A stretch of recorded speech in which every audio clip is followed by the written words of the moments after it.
Gonna keep this video as PG as possible. 1, so it's more likely to be shared and seen by other people. 2, so the entities I'm talking about might be more likely to interact with it. 3, due to the subject matter, this is gonna possibly cross the timelines of a lot of younger people, and I'm not trying to be that guy that has your parents asking, what are you watching? Go see Looney Tunes The Day the Earth Blew Up. No, it's not being talked about like it should. It's not being promoted like it should, and it definitely deserves better than it is getting right now. I went to go see it today, and yes, including me, there were only 5 people in my theater, but I also did catch a Friday matinee. Didn't even know until I got into the theater that Cinemark was even doing a promotional giveaway for this. Yes, immediately after the movie, I went and got it framed. If you're looking to do the same, it's an 11 by 17. You're welcome. And yes, I definitely told the other 4 people in the theater, go get yours before you leave, because they didn't know. My favorite movie of all time is Space Jam. I have both collector's editions and I keep it downloaded on my other phone to watch whenever I fly. 2 blockbuster rentals my mom made for my 9th birthday party that kept us entertained from sundown to sunup the next day, Sonic Heroes and Looney Tunes Back in Action.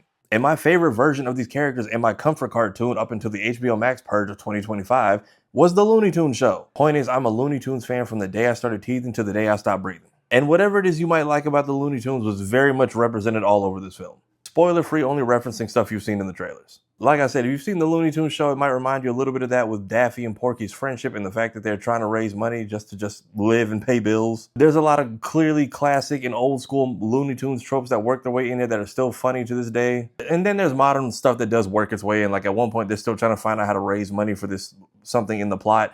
And one of the jokes they make is, oh, we could become influencers. And the scene that follows actually made me like audibly laugh out loud. Another character that I feel like they forget about sometimes, but is very prevalent in this film, is Petunia. Now, obviously, as always, is a love interest for Porky, but actually plays a pretty important part of the plot. Now, if y'all could just remember that Tina exists and do anything with her, she's been trapped in the same show for like 15 years. Also, since this show, it feels like they have given Porky and Daffy this relationship where Daffy just does whatever he wants to Porky's detriment and he just puts up with it. There's a few moments in the film where they basically make both of them address how not okay that is. And of course, as you've seen from the trailers, movie about aliens, nobody wants to believe Daffy when he finds out, and nobody wants to believe in Daffy when it's time to save the world. Hijinks ensue. Overall, it's a great film for anyone to go see, especially if you have kids. It's a great Looney Tunes film that works without Bugs Bunny. And I'm hoping it gets a physical release because if it does, it's getting added to my Blu-ray collection day one. But Looney Tunes, The Day the Earth Blew Up, if you like animation, if you like cartoons, if you want to support 2D animation, please go check out this movie. I've thoroughly had a good time. I think you will too.